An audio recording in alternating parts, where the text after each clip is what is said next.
Սամվել Կարապետյանի կալանավորման լուրը ոչ միայն հայտնվեց Մայրաթոռի էջում, այլ նաև պատկերը որպես սրբապատկեր հայտնվեց իր սենյակում եւ ինքը այդ պատկերը պետք է իր համար սրբապատկերը կամ այդ նկարը պետք է վերցնի եւ հեռանա եկեղեցուց։ Դա իր անձնական էջն է, ոչ թե Մայրաթոռի էջը։ Իր անձնական էջն է համարում Մայրաթոռի պաշտոնական էջը եւ հրապարակում է հայտարարում այն, ինչ ինքը ցանկանում է։ Հիմա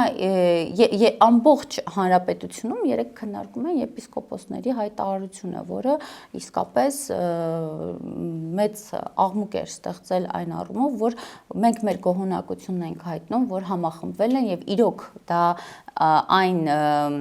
արձագանքներ, որ ներսում կա խնդիր։ Հիմա ինքը դա ուզում է նկատել, թե չի ուզում նկատել, բայց ինքը մնացել է միայնակ եւ իր մի քանի խոնարհ ծառաների հետ փորձում է այդ ամեն ինչը ոչ թե փորձում է կանխել, ինքը ուղղակի փորձում է ցույց տալ, որ շատ երևի իր համար բարենպաստ պայմաններ է ստեղծվել շարունակել իր գործը, բայց որ գործը, ընդդիմադիր գործունեությունը, ես կարծում եմ, որ պետք է խոստովանի ինքը, որ